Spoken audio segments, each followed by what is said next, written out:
என் அன்பார்ந்த மாணவர்கள் உங்கள் யாவருக்கும் இந்நேர வணக்கங்களை கூறிக்கொண்டு இன்று எனது முதலாவது பதிவினை நான் தரவேற்றம் செய்கின்றேன்.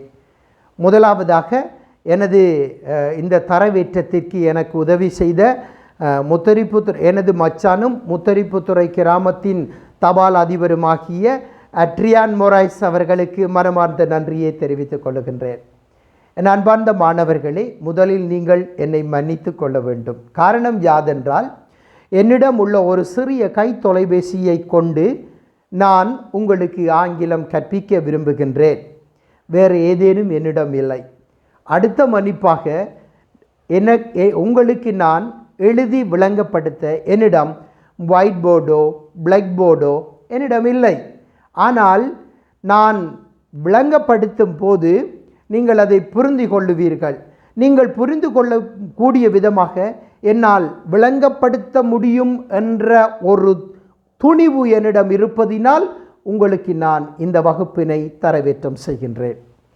என் அன்பார்ந்த மாணவர்களே, முதலில் ஆங்கிலம் கற்கும் ஒவ்வொருவரும் தெரிந்திருக்க வேண்டிய விடயம் யாதென்றால், ஒவ்வொரு வகுப்புகளிலும் கற்பிக்கும் ஆசிரியர்கள் பயன்படுத்தும் ஆங்கில டேர்ம்ஸ் சிலவற்றை நீங்கள் கற்றிருத்தல் வேண்டும்.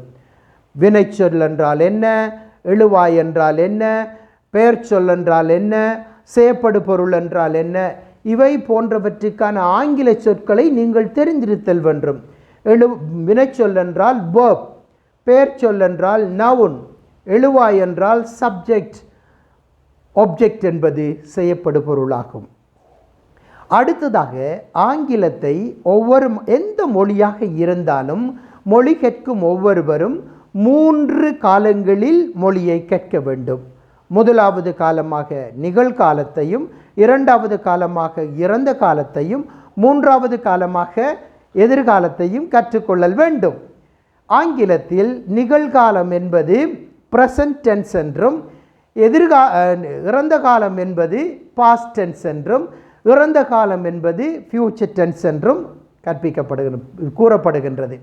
எனவே என் அன்பார்ந்த மாணவர்களே, முதலாவது வகுப்பில் இந்த வார்த்தை, இந்த டேர்ம்ஸ்களை நீங்கள் மனனம் செய்து கொள்ளுங்கள், கற்றுக்கொள்ளுங்கள். நீங்கள் கற்றிருந்தால் அது உங்களுக்கு ஈஸியாக மாறிவிடும் என்பது எனது அசைக்க முடியாத நம்பிக்கை. அடுத்து, ஒவ்வொரு வாக்கிய அமைப்பு முறையை மீண்டும் கூறிக்கொள்ள விரும்புகின்றேன். ஒவ்வொரு வாக்கிய அமைப்பு முறைகளையும் நீங்கள் 3 விதமாக நான் கற்பிப்பேன். 4 விதம் உண்டு, ஆனால் நான் 3 விதத்தில் கற்பிப்பேன். 4வது விதத்தை நீங்கள் ஆட்டோமேட்டிக்காக தெளிவடைந்து கற்று ஆங்கில வசன அமைப்புகளை நீங்கள் கற்றபின் அவற்றை தெளிவாக புரிந்து கொள்வீர்கள் என நான் நம்புகின்றேன். முதலாவதாக நான் உங்களுக்கு கற்பிக்க விரும்புவது யாதென்றால், வினைச்சொல் என்பது ஆங்கிலத்தில் 2 வகையாக பிரிக்கப்பட்டுள்ளது. முதலாவது ஸ்டேட் வெர்ப் என்றும், இரண்டாவது ஆக்ஷன் வெர்ப் என்றும் கூறப்படுகின்றது. ஸ்டேட் வெர்ப் என்று சொல்லுவதை உங்களுக்கு ஆங்கிலம் கற்பிக்கும் ஆசிரியர்கள் பி வெர்ப்ஸ் அல்லது ஹெல்பிங் வெர்ப்ஸ் என கூறுவார்கள். ஆக்ஷன் வெர்ப் என்பது ஒரு காரியம் அல்லது ஒரு செயல் நடப்பதை குறிக்கிறது. தற்பொழுது நான் உங்களுக்கு இந்த ஸ்டேட் வெர்ப்பின் தன்மைகள் பற்றி கற்பிக்க விரும்புகின்றேன்.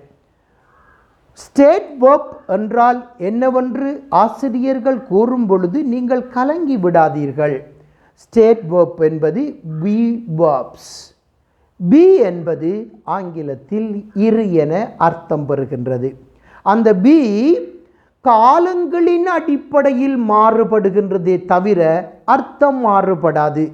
உதாரணமாக, பி என்பது நிகழ்காலத்தில் விரிவடைஞ்சி அல்லது பிரிவாகி அது ஆம், இஸ், ஆர் என்றும், இறந்த காலத்தில் வாஸ், வர் என்றும், எதிர்காலத்தில் வில் பி, ஷால் பி என்றும் காலங்களின் அடிப்படையில் பிரிகின்றது. ஆனால் அர்த்தம் மாறுபடுவதில்லை. பி என்பதின் அர்த்தம் இரு என்பதாகும். உதாரணமாக, அகிர்திணையில் கூறப்போனால் இருக்கிறது, நிகழ்காலத்தில் இருக்கிறது, இறந்த காலத்தில் இருந்தது, எதிர்காலத்தில் இருக்கும். உயர்திணையில் கூறப்போனால் இருக்கிறார், இருந்தார், இருப்பார் என கூறப்படுகின்றது. ஆகவே இவைகளை புரிந்திருப்பது மாணவர்களுக்கு சாலச் சிறந்ததென கருதுகின்றேன். அடுத்ததாக இந்த பி வேர்ப்ஸின் குண இயல் அல்லது தன்மை யாதென்றால் அந்த வசனத்தில் உள்ள எழுவாய் என்னவென்று வெளிப்படுத்துவதுதான் இந்த பி வேர்ப்ஸின் சிறப்பியல்பாகும். உதாரணமாக, ஒரு மாணவன் இப்பொழுது மாணவனாக இருக்கிறான் என்றால் மாணவன் மாணவனாக இருக்கிறான் என வெளிப்படுத்துவதற்குத்தான் இந்த பி வேர்ப்ஸ் பயன்படுத்தப்படுகின்றது. தற்பொழுது நான் உங்களுக்கு நிகழ்காலம் பற்றி பி வேர்ப்ஸில் நிகழ்காலம் பற்றி மட்டும் கற்பிக்க விரும்புகின்றேன். நிகழ்காலத்தில் பி வேர்ப்ஸ் மூன்றாக பிரிவடைகின்றது. முதலாவது ஆம் என்றும், இரண்டாவது இஸ் என்றும், மூன்றாவது ஆ என்றும் பிரிவடைகின்றது. இவை எழுத்து வடிவங்களில் மாறுபடுகின்றன, உச்சரிப்பு வடிவங்களில் மாறுபடுகின்றன, ஆனால் அர்த்தத்தில் மாறுபடுவதில்லை. ஆம் என்றாலும் பீதான் இருக்கிறார், இஸ் என்றாலும் பீதான் இருக்கிறார் அல்லது இருக்கிறது, ஆ என்றாலும் இருக்கிறார் அல்லது இருக்கிறது என அர்த்தம் பெறும். நீங்கள் அவைகளில் குழம்பி விடாதீர்கள். ஆங்கிலத்தில் இதுதான் ஏற்படுகின்ற குளறுபடிகள் என நான் தெளிவுபடுத்துகின்றேன். அவை மூன்றின் அர்த்தமும் ஒன்றுதான். ஆனால் அது மூன்றும் எதற்கு எந்த எழுவாய்க்கு பொருத்தப்பட வேணுமோ அந்த எழுவாய்க்கு பொருத்தப்பட வேண்டும். மாறுபட்டு பொருத்திவிடக்கூடாது. உதாரணமாக உங்களுக்கு நான் கூறப்போனால், காலேஜில் படிக்கும் ஒரு மாணவன் ஒருபோதும் கான்வென்ட்டில் படிக்க முடியாது. அதாவது ஒரு மாணவன் கான்வென்ட்டில் படிக்க முடியாது. கான்வென்ட்டில் படிக்கும் ஒரு மாணவி காலேஜில் படிக்க முடியாது என்பது உங்களுக்கு நன்று தெரியும். காலேஜில் படிக்கும் மாணவன் கான்வென்ட்டில் படித்தால் அது பேராபத்து. கான்வென்ட்டில் படிக்கும் ஒரு மாணவி காலேஜில் படித்தால் அதுவும் பேராபத்து. ஆகவே இது மாறுபட்ட ஒரு விளக்கம் அல்ல, உண்மையை வெளிப்படுத்துவதற்கான விளக்கம்.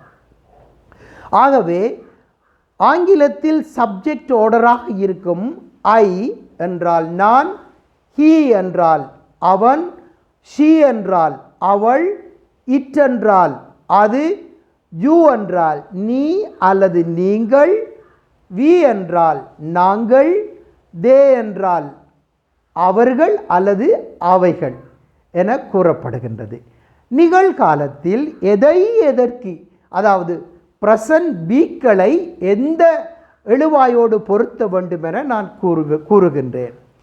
ஐ என்பதற்கு ஐ என்ற ஒருமைக்கு ஆம் என்ற துணைவினையும் அதாவது பியையும், ஹி, ஷீ, இட் என்ற மூன்றாம் ஆள் ஒருமைகளுக்கு இஸ் என்ற பியையும் அல்லது துணைவினையையும், யூவி, தே என்ற பன்மைகளுக்கு ஆ என்ற துணைவினையையும் இணைக்க வேண்டும். இவைகளுள் மாறுபாடுகள் ஏற்படுமாகின் ஆங்கில இலக்கணம் பிழையென நான் கூறி வைக்க விரும்புகின்றேன். உதாரணத்திற்கு ஐ ஆம் என்று சொல்ல வேண்டுமே தவிர ஐ ஆ என்று சொன்னால் ஆங்கிலம் பிழை. முன்பு நான் விளங்கப்படுத்தியது போல இந்த மூன்றும் உச்சரிப்பில் மாறுபடுகின்றன, எழுத்தில் மாறுபடுகின்றன, ஆனால் அர்த்தத்தில் மாறுபடுவதில்லை. இவை மூன்றின் அர்த்தமும் இருக்கிறது. அப்படி என்றால் ஐ ஆம் என்றால் இப்பொழுது உங்களுக்கு புரியும் அதன் அர்த்தம். ஐ ஆம் என்றால் நான் இருக்கிறேன். எதுவாக இருக்கிறேன் என்பதைத்தான் ஆப்ஜெக்ட் தெளிவுபடுத்துகின்றது. அந்த எதுவாக இருக்கிறேன் என்பதைத்தான் இந்த பி வேர்ப்ஸ் அடுத்ததாக தெளிவுபடுத்துகிறது. உதாரணமாக ஐ ஆம் a boy, நான் ஒரு பையனாக இருக்கிறேன் என்று சொல்லுவதுதான் இந்த பி வேர்ப்ஸின் அர்த்தம். ஆகவே என் அன்பார்ந்த மாணவர்களே, உதாரணமாக ஐ ஆம் a boy, he is a teacher, she is a doctor, it is a tree, You are a thief. We are students. They are faithful. Faithful. இவ்வாறாக விளங்கப்படுத்துவதற்கு மட்டும்தான் இந்த துணைவினையான பி பயன்படுத்தப்படுகின்றது. இந்த பி 4 விதமாக பயன்படுத்த முடியும். ஒன்று இடம், அடுத்தது பொருட்கள், அடுத்தது நபர், அடுத்தது நம்முடைய நிலை. இவைகளை வெளிப்படுத்த மட்டுமே இந்த பி வேர்ப்ஸ்கள் பயன்படுத்தப்படுகின்றது. உதாரணமாக ஐ ஆம் ஹாப்பி என்றால் நான் மகிழ்ச்சியாக இருக்கின்றேன். பி கூல், அதாவது கூலாக இரு, அதாவது அனுகூலமாக, பி கூல் அமைதியாக இரு அப்படி சொல்லுவதற்கு நாம் பயன்படுத்துகின்றோம். அடுத்த பகுதியாக உதாரணத்துக்கு நான் உங்களுக்கு கூறினேன் பி வேர்ப்ஸ் நபர்களுக்கு பயன்படுத்த முடியும். He is a bye, he is a policeman, he is a doctor இவ்வாறு பயன்படுத்த முடியும். இது நபரை குறிக்கிறது. இடம், Mannar is a beautiful place, அரிப்பு இஸ் அ பியூட்டிஃபுல் வில்லேஜ். இப்படி நாம் இடத்தை தெளிவுபடுத்த முடியும். உதாரணத்துக்கு நபருக்கு ஐ ஆம் இன் கொலம்போ, நான் கொழும்பில் இருக்கிறேன் என்று சொல்ல தெளிவாக இதனை நாம் வெளிப்படுத்த முடியும். இடம் சொல்லிவிட்டேன், நபர் சொல்லிவிட்டேன், பொருள் that is a tree, it is a school like this. இப்படி நாம் சொல்லுவதற்கு இந்த பி வேர்ப்ஸை பயன்படுத்துகின்றோம். அடுத்தது என் அன்பார்ந்த மாணவர்களே, தற்பொழுது இந்த பி வேர்ப்ஸ்களை நீங்களும் பயன்படுத்தி காணுகின்ற பொருட்களை இது என கூறவும், அது என கூறவும், நான் என்னவாக இருக்கிறேன் என கூறவும், இடம் இப்படி இருக்கிறது என கூறவும் கற்று தெளிவடைய வேண்டும். இதுதான் இந்த பி வேர்ப்ஸின் குணையல். இந்த பி வேர்ப்ஸ் நிகழ்காலத்தில் இப்படி, அதாவது நிகழ்காலத்தில் இது இப்படி இருக்கிறது இருக்கிறது இருக்கிறது இருக்கிறது என வெளிப்படுத்த மட்டுமே பயன்படுத்த முடியும். அடுத்ததாக இதனை நீங்கள் கற்று தேர்ந்து விடுங்கள். அடுத்த இறந்த காலம் பற்றி, அதாவது பாஸ்ட் டென்ஸ் பற்றி அடுத்த வகுப்பில் என்னுடைய அடுத்த பதிவு உங்களுக்கு சுமந்து வரும். ஆகவே தயவாக உங்களிடம் கேட்டுக்கொள்ளுகின்றேன், நாளாந்தம் 2-3 சொற்களை மனனம் செய்து இந்த இலக்கணங்களுக்குள் அவற்றை பாவித்து பயன்பெற உங்களை அன்போடு அழைத்து நிற்கின்றேன். நாளை இறந்த காலம் பற்றி பதிவேற்றம் செய்வேன் என கூறி விடைபெறுகின்றேன். நன்றி.